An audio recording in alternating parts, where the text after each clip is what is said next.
أما بعد فأعوذ بالله من الشيطان الرجيم. بسم الله الرحمن الرحيم. والمطلقات يتربصن بأنفسهن ثلاثة قروء ولا يحل لهن أن يكتمن ما خلق الله في أرحامهن إن كن يؤمن بالله واليوم الآخر وبعولتهن أحق بردهن في ذلك إن أرادوا إصلاحا ولهن مثل الذي عليهن بالمعروف وللرجال علیہن درجہ واللہ عزیز حکیم.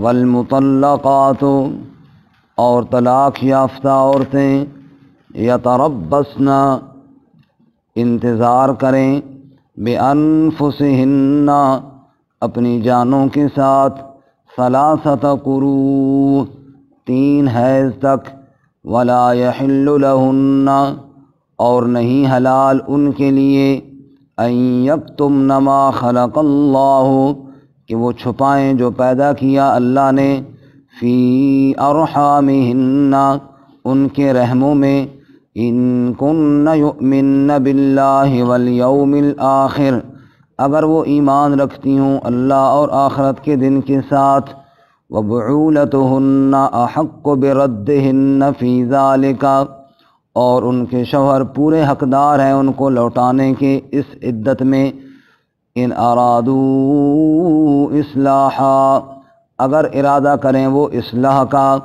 ولہن اور ان عورتوں کے لیے مثل الذی علیہن بالمعروف اسی کی مثل ہے جو ان پر ہیں دستور کے ساتھ یعنی حقوق وللرجال علیہن درجہ اور مردوں کے لیے ان پر فضیلت ہے واللہ عزیز حکیم اور اللہ تعالی غالب حکمت والا ہے. سبحان ربک رب العزت عما یصفون سلام علی المرسلین والحمد للہ رب العالمین. اللهم صل على محمد وعلى آل محمد كما صليت على إبراهيم وعلى آل إبراهيم إنك حميد مجيد. اللهم بارك على محمد وعلى آل محمد كما باركت على إبراهيم وعلى آل إبراهيم انک حمید مجید. معزز سامعین، سورۃ البقرہ کا 28واں رکوع آیت نمبر 228 آپ کے سامنے تلاوت کی ہیں. اللہ رب العزت ان کے مطابق صحیح بیان کی توفیق عطا فرمائے اور ہمیں قرآن و سنت پر عمل کرنے کی توفیق عطا فرمائے. گزشتہ سبق میں ایلا کا مسئلہ آپ نے سنا کہ اگر کوئی شخص قسم کھائے کہ اپنی اہلیہ کے پاس نہیں جائے گا تو اس کی حد 4 مہینے ہے اور 4 مہینے سے قبل اگر لوٹ آئے تو قسم کا کفارہ دے ورنہ عورت کو طلاق ہے. آج کے سبق میں مطلقہ عورت کی عدت کو بیان کیا گیا ہے، لیکن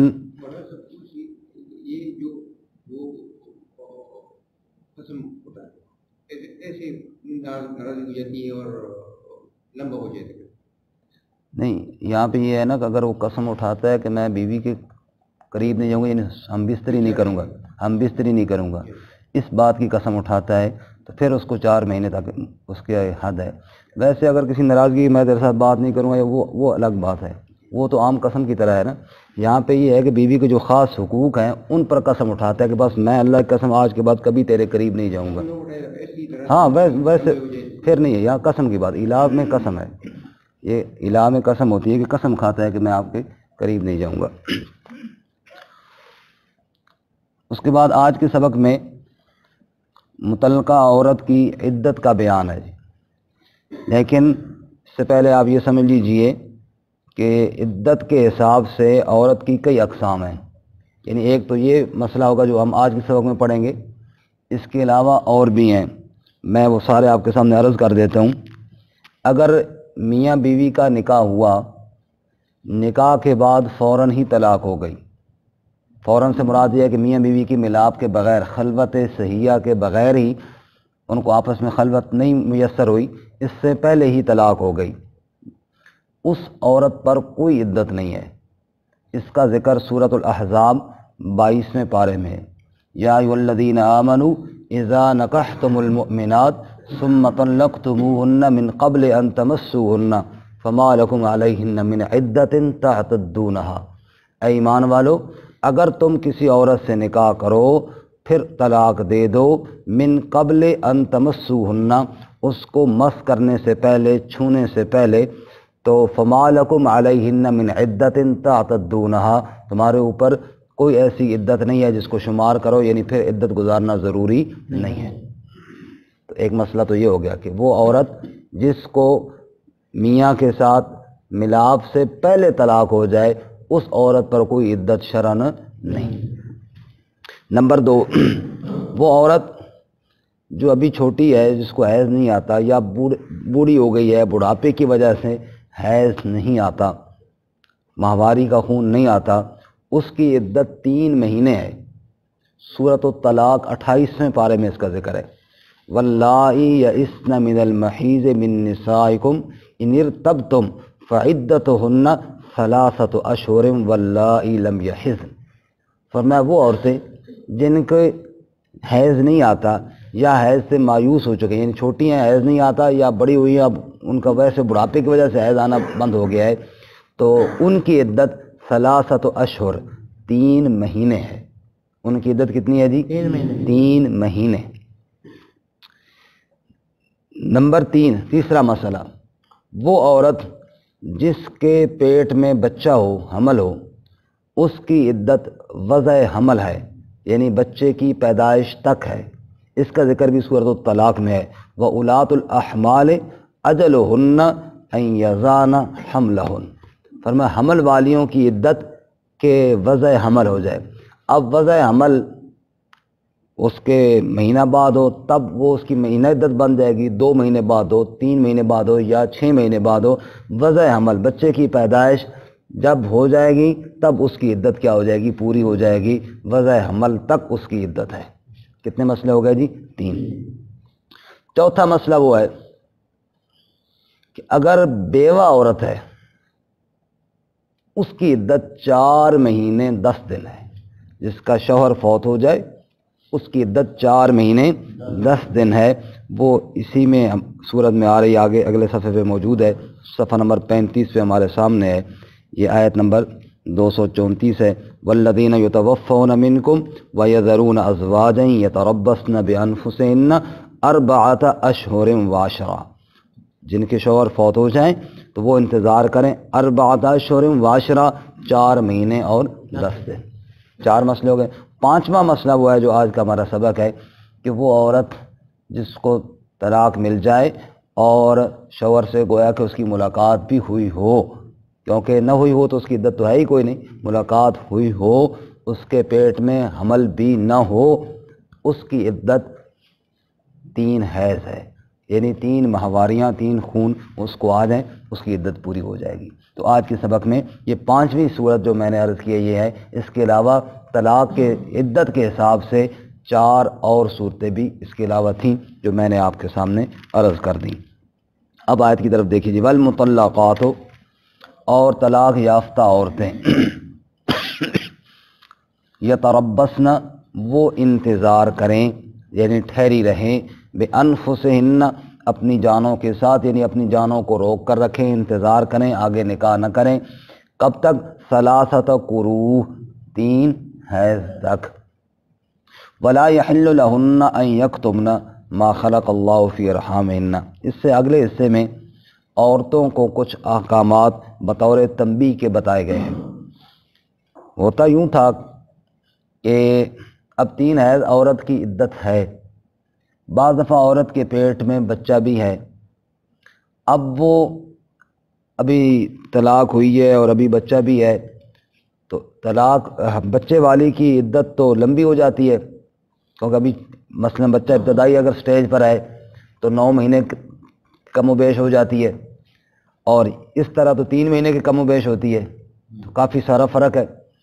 اب وہ عورت کہتی ہے کہ اگر میں اس حمل کا بتاتی ہوں تو پھر تو جناب کیا ہے کہ میری عدت لمبی ہو جائے گی، اور وہ آگے کہیں نکاح کرنا چاہتی ہے، اس لیے وہ بعض دفعہ حمل کا ذکر ہی نہیں کرتی۔ اب عام آدمی کو تو نہیں پتہ ہوتا نا دوسروں کو، اور خاص کر حمل جب ابتدا میں ہوتا ہے تو کوئی آثار بھی نہیں ہوتے، تو وہ بس حمل کا ذکر ہی نہیں کرتی اور کہتی ہے بس میری عدت پوری ہو گئی ہے، وہ چھپا لیتی ہے جو اس کے حمل، تاکہ میری آگے شادی جلدی ہو جائے۔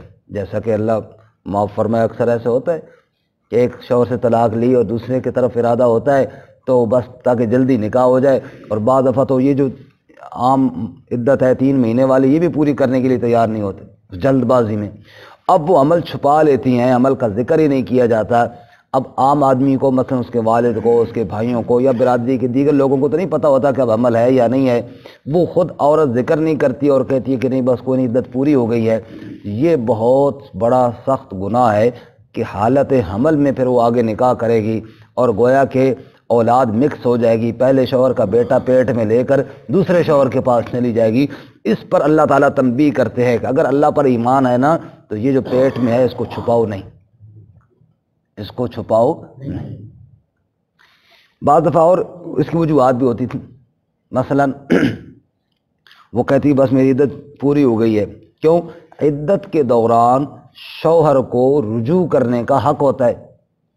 عدت کے دوران اس شوہر نے طلاق دی ہے اس کو رجوع کرنے کا حق ہوتا ہے طلاق رجعی میں۔ طلاق رجعی سے مراد یہ ہے، طلاق کی 3 قسمیں وہ انشاءاللہ کل کے سبق میں ہم تفصیل سے پڑھیں گے، کہ جس میں رجوع کی گنجائش ہوتی ہے۔ اب طلاق رجعی میں وہ اس کو شوہر کو حق ہے اور وہ جلدی سے کہتی ہے کہ عدت ختم ہو گئی تاکہ اس کا حق تو ختم ہو، اس سے تو جان چھوٹے۔ تو بھائی اس طرح مت کہو، اگر عدت آپ کی پوری نہیں ہوئی ہے، مثلا آپ کو ایک رہتا ہے یا آپ کے پیٹ میں حمل ہے یا جو بھی اس سے متعلقہ احکامات ہیں، ظاہر بات ہے وہ احکامات عورت کے بتانے پر ہی لاگو ہوتے ہیں جیسے وہ بتائے گی۔ اس لیے اللہ تعالیٰ تنبیہ کرتے ہیں کہ سیدھی سچی بات کہو اور اس میں کوئی بات چھپاؤ نہیں، اگر اللہ اور آخرت پر ایمان ہے تو۔ فرماتے ہیں وَلَا يَحِلُّ لَهُنَّ، اور حلال نہیں ان عورتوں کے لیے ان یکتمن، کہ وہ چھپائیں ما خلق اللہ، جو اللہ نے پیدا کیا، فی ارحامہن، ان کے رحموں میں، ان کے پیٹ میں۔ اگر کوئی اللہ تعالیٰ کی مخلوق جو اللہ نے پیدا کی ہے، کوئی بیٹا کوئی بیٹی، تو اس کو چھپائیں نہیں۔ ان کن یؤمن باللہ والیوم الآخر، اگر وہ ایمان رکھتی ہیں اللہ کے ساتھ اور آخرت کے دن کے ساتھ، اگر اللہ پر ایمان ہے اور اس بات کا ڈر ہے کہ کل اللہ کے سامنے پیش ہونا ہے۔ دنیا کی زندگی تو گزر جائے گی، خواہشات پوری ہوں یا نہ ہوں، کئی خواہشیں انسان اپنے سینے میں لے کر چلا جاتا ہے اور کئی پوری بھی ہو جاتی ہیں، پوری ہوں یا نہ ہوں، دونوں صورتوں میں دنیا کی زندگی نے تو ختم ہو جانا ہے، والیوم الآخر، آخرت کی زندگی نے کبھی ختم نہیں ہونا۔ ایسا نہ ہو کہ اس جرم میں، اس سزا میں کئی سالوں تک، صدیوں تک دوزخ میں نہ جلتی رہے۔ اس لیے اگر اللہ کا ڈر ہے، آخرت کا ڈر ہے، تو اس معاملے میں کوئی چیز چھپائے نہیں، سیدھی اور سچی بات کرے۔ وَبُعُولَتُهُنَّ أَحَقُّ بِرَدِّهِنَّ فِي ذَلِكَ، اب طلاق رجعی جس میں رجوع کی گنجائش ہے، ایک تو طلاق مغلظہ ہوتی ہے، جوش میں آیا اور سارا کام ہی ختم کر دیا، اس میں تو گنجائش نہیں ہے، لیکن طلاق رجعی میں کل ہم پڑھیں گے الطلاق مرتان فامساک بمعروف او تسریح باحسان، تو طلاق رجعی میں رجوع کی گنجائش ہوتی ہے۔ ایک آدمی نے بیوی کو طلاق دی، اب اس کی عدت جو ابھی ہم نے عدت پڑھ لی ہے، اس عدت کے دوران اگر اس کا ارادہ بن جائے، بات سمجھ میں آ جائے کہ میں نے غلطی کی ہے، وہ رجوع کرنا چاہے تو وہ کر سکتا ہے، اس کو مکمل اختیار ہے، لیکن اس رجوع کے لیے شرط یہ ہے کہ اب گھر بسانے کی نیت ہو، عورت کو تنگ کرنے کی نیت نہ ہو۔ مثلا 3 تک اس کی عدت تھی نا، اب وہ عدت قریب آئی ختم ہونے کے اس نے کہا جی بس میں رجوع کرتا ہوں، تو پھر میری بیوی ہے، پھر وہ بیوی بن گئی۔ اب وہ کیوں کرتا ہے رجوع؟ اس لیے کہ اب یہ آگے نکاح بھی نہ کر سکے اور پھنسی رہے ادھر۔ یہ جو نیت ہے نا یہ غلط ہے۔ اللہ تعالیٰ فرماتے ہیں شوہر کو رجوع کا حق ہے ان ارادو اصلاحا، اگر وہ اصلاح کا ارادہ رکھے تو، اگر گھر بسانے کا ارادہ رکھیں تو، اگر دوبارہ گھر کو آباد کرنے کا ارادہ رکھیں، اس آباد کرنے کی غرض سے شوہر کو یہ حق دیا ہے شریعت نے کہ رجوع کر لو اور اپنا گھر آباد کرو۔ کیونکہ میاں بیوی کے جو مسائل ہیں یہ تو انسان کی خاندانی زندگی ہے نا، اور خاندان جب ملتے ہیں تب معاشرہ تشکیل پاتا ہے۔ چونکہ اسلام صرف نماز روزے کا دین تو ہے نہیں، انسان کی ذاتی زندگی، انسان کی خاندانی زندگی، انسان کی معاشرتی زندگی، اور اسی طرح انسان کی سیاسی زندگی، اور پھر عالمی زندگی، انسان کے زندگی کے ہر شعبے میں اسلام رہنمائی کرتا ہے۔ ذاتی طور پہ انسان کی رہنمائی اسلام نے کی ہے کہ انسان بدعمالیوں سے بچے اور نیک اعمال کرے، رجوع اللہ کرے، یہ انسان کی ذاتی زندگی ہے۔ یاد رہے صرف اسلام سارا یہ نہیں ہے کہ ذاتی زندگی کی اصلاح کی جائے، اس کے بعد خاندانی زندگی بھی ہے۔ خاندان میں اس کے رشتے ہیں، اس کے ماں باپ ہیں، اس کے بہن بھائی ہیں، بیوی ہے، بچے ہیں، دیگر رشتہ دار ہیں، ان کے ساتھ کیسے برتاؤ کرنا ہے وہ بھی سارا ایک نظام ہے شریعت کا۔ ہر ایک کے اپنے اپنے حقوق ہیں، ماں باپ کا یہ حق ہے، بہن بھائیوں کا یہ حق ہے، میاں بیوی کا یہ حق ہے، وغیرہ وغیرہ۔ اس کے بعد ایک اس کی معاشرتی زندگی ہے، معاشرے میں اس نے کیسے گزارنا کرنا ہے، پڑوسیوں کے ساتھ کیسے سلوک کرنا ہے، پڑوسیوں کے ساتھ کیسے رہنا ہے، اپنے گھر سے کوڑے کا شاپر اٹھا کے پڑوسیوں کے دروازے پہ رکھنا ہے یا نہیں رکھنا ہے، یہ بھی شریعت نے احکامات بتائے ہیں۔ اور پڑوسی کو کہاں تک تنگ کرنا ہے، اپنے گھر کا پانی اس کے اوپر پھینکنا ہے، اس کے نالی بند کر کے جناب تک ہو، پوری گلی جناب تنگ ہے، کوئی تھوڑا سا اتنا بھی ہمت کرنے کے لیے تیار نہیں ہے کہ اس میں تھوڑی سی لکڑی مار دے تاکہ پانی جاری ہو جائے، بھائی جی اس کے دروازے کے آگے ہے، وہ کرے میں کروں، پورا یعنی پانی میں سے گزر کے آتے رہیں گے۔ تو یہ اچھے اخلاق معاشرتی زندگی میں، دوسروں کے ساتھ حسن سلوک، مجھ سے میرا پڑوسی تنگ نہ ہو، مجھ سے میرا محلے والا تنگ نہ ہو، میں کسی کو اذیت نہ پہنچاؤں، کم از کم میں اس قابل ہوں کہ دوسروں کے کو نفع تو پہنچاؤں، مجھ سے کسی کو نقصان نہ پہنچے، وغیرہ ذالک۔ یہ سارے اچھے اخلاق انسان کی زندگی کے کہ جناب پڑوسیوں کے ساتھ کیسے گزارا کرنا، یہ کہ انسان کی معاشرتی زندگی ہے۔ ایک آدمی مکان بیچ رہے تھے تو اس نے کہا کہ کتنے کا مکان ہے؟ اس نے کہا ڈبل قیمت بتائی، مثلا 10,000 کا ہے تو اس نے کہا 20,000 کا ہے۔ کہا اتنا کیوں؟ اس نے کہا 10,000 تو میں مکان کا لے رہا ہوں اور 10,000 اچھے پڑوس کا لے رہا ہوں، کیونکہ مکان کے ساتھ جو اچھا پڑوس ہے یہ بہت بڑی اللہ کی نعمت ہے۔ اول جار بعد دار، جار کہتے ہیں پڑوسی کو، پہلے پڑوسی دیکھو پھر گھر دیکھو۔ خیر اسی طرح انسان کی سیاسی زندگی ہے کہ ملک کا نظام کیسے چلانا ہے، تو اسلام اس میں بھی رہنمائی دیتا ہے۔ یہ جتنی بھی حدود ہیں اور جتنی بھی یہ سزائیں ہیں یہ ملک کے امن کے لیے تو ہے نا۔ بھائی چور کا ہاتھ کاٹا جائے تو دوسرے کو جرت ہوگی چوری کرنے کی، اور اسلام کہتا ہے سزائیں سامنے دی جائیں، علی الاعلان دی جائیں، بل یشہد عذابہما طائفۃ من المؤمنین، ایمان والوں کی جماعت موجود ہو اور پھر درے مارے جائیں۔ اب ایک بدکار آدمی کو چوک میں لوگوں کے سامنے درے مارے جائیں تو بتاؤ باقیوں کو تنبیہ ہوگی یا نہیں ہوگی؟ ہمارے ہاں ایک تو یہ غلطی ہوتی ہے کہ سزا ملتی کوئی نہیں ہے مجرم کو، وہ جناب چھوٹ آتا ہے، بچ جاتا ہے، پکڑا بھی جائے تو بچ آتا ہے، رشوت کا بازار گرم ہے۔ اور اگر سزا کسی کو ملے بھی صحیح تو وہ خفیہ کمرے میں ملتی ہے۔ خفیہ کمرے میں ملنے کے دو نقصان ہیں۔ ایک نقصان تو یہ ہوا کہ بعض دفعہ ہم نے سنا کہ پولیس والوں نے تشدد اتنا کیا کہ بندہ ہی مر گیا۔ کیوں؟ کہ خفیہ کمرہ ہوتا ہے، ان کا راج ہوتا ہے وہاں پہ، نہ ان کو کوئی پوچھنے والا وہاں پہ، نہ ان کو کوئی دیکھنے والا، جتنا انہوں نے جی میں انہوں نے بڑاس نکالی۔ یہ بھی زیادتی ہے، کیونکہ حد سے زیادہ ظلم تشدد کرنا یہ بھی جائز نہیں ہے، یہ بھی زیادتی ہے۔ اور دوسرا نقصان یہ ہوا کہ اگر سزا اس کو ملی بھی ہے تو لوگوں کو تو نہ پتہ چلا نا، کسی نے تو نہیں دیکھا، تو مقصد جو سزا کا تھا کہ لوگوں کو عبرت آئے، باقی لوگ تاکہ جرائم سے رکیں، وہ بھی پورا نہ ہوا۔ باقی لوگ تو اسی طرح دلیر، اگر کسی کو سزا ملی ہے تو بند کمرے میں ملی ہے، باقی کسی کو پتہ ہی کوئی نہیں چلا ہے، تو اس لیے جرائم معاشرے میں رکتے نہیں ہیں۔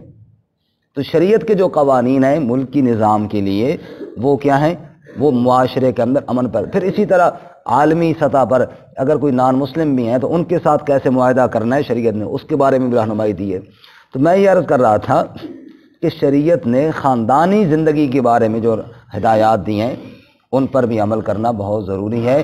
اسی طرح جیسے ہم نماز میں ہر بندہ سمجھتا ہے، نمازی مسلمان آدمی، کہ اگر نماز میں وضو ٹوٹ جائے تو میں نماز پوری نہیں کروں گا بلکہ میں دوبارہ وضو کر کے، ہر بندہ سمجھتا ہے۔ ایسے ہی جیسے وہ آدمی سمجھتا ہے نا کہ بغیر وضو کی نماز پڑھنا جرم ہے، ایسے اس عورت کو یہ بھی سمجھنا چاہیے کہ اگر پیٹ میں میرے کوئی چیز ہے، بچہ ہے، میں اس کو چھپاؤں تو یہ بھی میرے لیے اسی طرح جرم ہے۔ کیوں؟ کہ وہ بھی حکم نماز میں وضو کا بھی اللہ تعالیٰ کا ہے اور یہ بھی حکم اللہ تعالیٰ کا ہے۔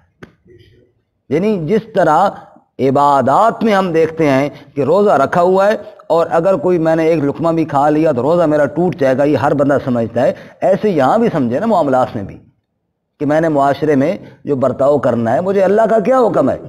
اس میں اکثر لوگ اس میں گڑبڑ ہو جاتی ہے اور اس میں پرواہ بھی نہیں کی جاتی کہ جرم ہو رہا ہے۔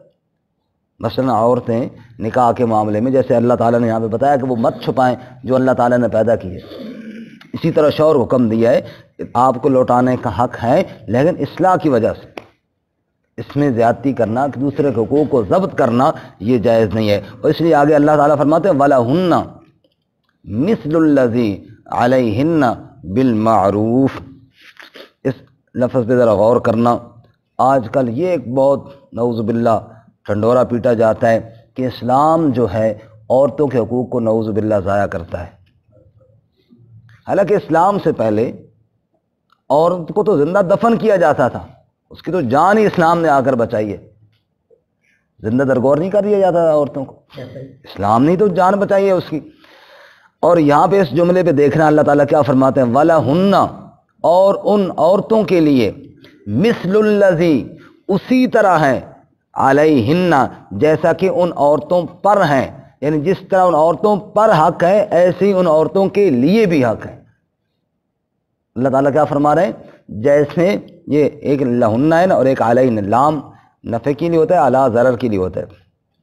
مثال کے طور پہ میرے لیے کوئی چیز ہے تو لی، میرے لیے، اور مجھ پر ہے یعنی میں نے کسی کو دینا تو علی آئے گا۔ تو یہ دونوں چیزیں ہیں، لہن بھی ہے، علیہن بھی ہے۔ ان عورتوں کے لیے بھی ایسے حق ہیں جیسا کہ ان عورتوں پر حق ہیں۔ اگر شوہر کے حقوق عورت پر ہیں تو عورت کے حقوق شوہر پر بھی ہیں۔ شریعت نے یہ نہیں کہا کہ جناب عورت کا کوئی حق نہیں ہے، نعوذ باللہ، شریعت نے ان کے حقوق بیان کیے ہیں۔ اور رسول اللہ صلی اللہ علیہ وسلم نے یہاں تک ارشاد فرمایا تم میں بہتر وہ ہے جو اپنے گھر والوں کے لیے بہتر ہو، اور پھر آپ نے فرمایا میں اپنے گھر والوں کے لیے بہتر ہوں۔ تو شریعت نے تو خواتین کے حقوق کی پاسداری کی ہے۔ رسول اللہ صلی اللہ علیہ وسلم نے اپنے عمل کے ساتھ خواتین کے حقوق کو بیان فرمایا ہے اور عملی طور پر کر کے دکھایا ہے۔ حضرت عمر رضی اللہ تعالیٰ کے خلافت کا دور ہے، اب عمر رضی اللہ تعالیٰ کی جلالت سے کون نہیں واقف، شیطان نام سے ان کے بھاگتا ہے۔ ایک آدمی بیوی کا شکوہ لے کر، شکایت لے کر امیر المومنین کے پاس گیا کہ میں بیوی کی شکایتیں کرتا ہوں کہ ذرا اس کو سمجھائیں۔ آگے گیا تو جو شکایتیں اپنی بیوی کی لے کر گیا تھا، امیر المومنین کی اہلیہ ان کے ساتھ وہی برتاؤ کر رہی تھی۔ یعنی باہر اس وقت اتنے بڑے کمرے تو نہیں ہوتے تھے نا کہ بالکل باہر آواز نہ آیا اور کوئی بالکل، اچھا وہ جناب امیر المومنین اندر سے اس کی باتیں سن کر آئے، پوچھا ہاں بھائی کیسے آنا ہوا، کیا کام ہے؟ کہا جی کام پہلے تو تھا اب کوئی نہیں ہے۔ کہا بھائی خیر ہو؟ انہوں نے کہا جی میں آیا تھا آپ کے پاس بیوی کی شکایت لگانے کے لیے، اور میری بیوی میرے ساتھ وہی کچھ کرتی ہے جو آپ کی بیوی آپ کے ساتھ کر رہی تھی۔ تو میں اس لیے کہتا ہوں کام کوئی نہیں ہے کہ اگر آپ کی اپنی اہلیہ آپ کے ساتھ یہ برتاؤ کر رہی ہے اور آپ برداشت کر رہے ہیں تو ظاہر ہے آپ نے میرا مسئلہ کون سا حل کرنا ہے۔ تو امیر المومنین عمر ہنس پڑے اور فرمایا رسول اللہ صلی اللہ علیہ وسلم نے فرمایا تھا کہ بہتر وہ ہے جو گھر والوں کے لیے بہتر ہو۔ پھر آپ نے فرمایا دیکھو نا میں بھی ایسا ہی تھا، بہت جوش میں ہوتا تھا، لیکن رسول اللہ صلی اللہ علیہ وسلم نے منع فرمایا اور مجھے اللہ کے نبی نے سمجھایا، اور اس کے بعد پھر میں نے اپنا مزاج بدلا، اور پھر میں نے دیکھا کہ دیکھو یہ میری عزت ہے، میں اس کو اپنی غلام نہ سمجھوں، اپنی عزت سمجھوں۔ پھر میں نے دیکھا یہ گناہوں کے لیے میرے لیے ڈھال ہے، میرے بچوں کی اس نے پرورش کی ہے، اور جناب میرے لیے کھانا بناتی ہے، میرے لیے کپڑے تیار کرتی ہے، تھوڑی بہت اگر کچھ اس کی غلطیاں بھی ہیں تو مجھے وہ بھی برداشت کرنی چاہیے۔ وَلَهُنَّ مِثْلُ الَّذِي عَلَيْهِنَّ بِالْمَعْرُوفِ۔ آج دنیا میں ہر جگہ پر حقوق کے مطالبات تو کی جاتے ہیں، میرا حق، ہم اپنا حق لے کر رہیں گے، لیکن حقوق ادا کرنے کی فکر نہیں کی جاتی۔ یہی وجہ ہے کہ کسی کو حق ملتا کوئی نہیں ہے۔ جب ہر بندہ کہے کہ میں نے حق ادا کرنا ہے، میرے ذمہ یہ حق ہے، میں نے دینا ہے، میں نے ادا کرنا ہے، تو پھر معاشرہ سنور جائے۔ اور آخر میں ایک جملہ فرمایا بالمعروف، حق تو ہیں لیکن ہیں دستور شرع کے مطابق، دستور کے ساتھ، یعنی فضول رسمیں، فضول رواج، فضول عیاشیاں، فضول کام، ان کے لیے اگر وہ کہیں کہ ہم نے کرنا ہے جناب میرا حق، کا مطلب یہ ہے کہ جناب ہم نے شانہ بشانہ پھرنا ہے مردوں کے، اور جناب ہم نے یہ نہیں، بالمعروف، دستور کے ساتھ۔ حد تو ہے نا، ہر ایک کام کی ایک حد ہوتی ہے، جو حد شریعت نے بیان کی ہے اس کو آپ کو فالو کرنا پڑے گا۔ باقی حقوق ضرور ہیں لیکن حقوق اپنی مرضی سے نہیں متعین ہوتے، حقوق رب کی مرضی سے متعین ہوتے، بالمعروف، دستور کے ساتھ۔ اللہ، اور آگے فرمایا وَلِلرِّجَالِ عَلَيْهِنَّ دَرَجَةٌ۔ یہ بات جو ہے نا برداشت کرنی پڑے گی کہ مردوں کو اللہ تعالیٰ نے درجہ عطا فرمایا ہے، وَلِلرِّجَالِ عَلَيْهِنَّ دَرَجَةٌ۔ اور میں نے کل آپ کو آیت سنائی تھی سورۃ النساء کی، بھئی درجہ کیوں ہے؟ اللہ نے فرمایا بِمَا فَضَّلَ اللَّهُ بَعْضَهُمْ عَلَىٰ بَعْضٍ، بھئی اللہ کی مرضی۔ اگر اللہ عورت کو درجہ دیتا تو پھر بھی یہ سوال ہوتا کہ وہ کیوں ہے جی؟ اللہ تعالیٰ نے مرد کو درجہ عطا فرمایا، مرد کو فضیلت اور فوقیت عطا فرمائی ہے عورت پر، تو یہ اللہ تعالیٰ کی مرضی ہے، اور اہل ایمان کو جو اللہ کے بندے ہیں ان کو اللہ کی اس مرضی کو ماننا چاہیے۔ وَلِلرِّجَالِ عَلَيْهِنَّ دَرَجَةٌ وَاللَّهُ عَزِيزٌ حَكِيمٌ۔ اور اللہ تعالیٰ غالب ہے، اللہ تعالیٰ حکمت والا ہے، جو اس نے فیصلہ کیا وہ اپنے فیصلے پر غالب ہے حکمت والا، اس کا کوئی فیصلہ حکمت کے خلاف قطعا نہیں ہے۔ اللہ تعالیٰ عمل کی توفیق عطا فرمائے۔ ترجمہ دوبارہ سنیے۔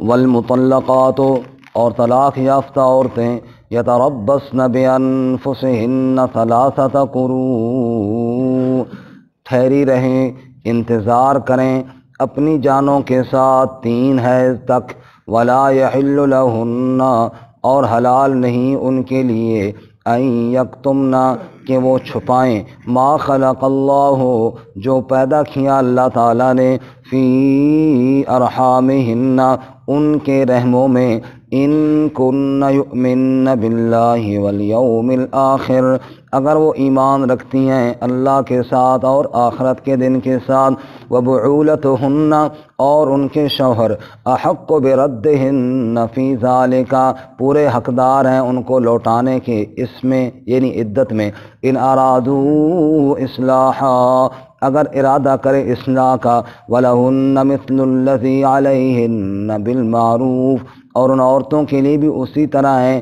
جیسے ان پر حقوق ہیں دستور کے ساتھ، وَلِلرِّجَالِ عَلَيْهِنَّ دَرَجَةٌ، اور مردوں کے لیے ان پر درجہ ہے، وَاللَّهُ عَزِيزٌ حَكِيمٌ، اور اللہ تعالیٰ غالب حکمت والا ہے۔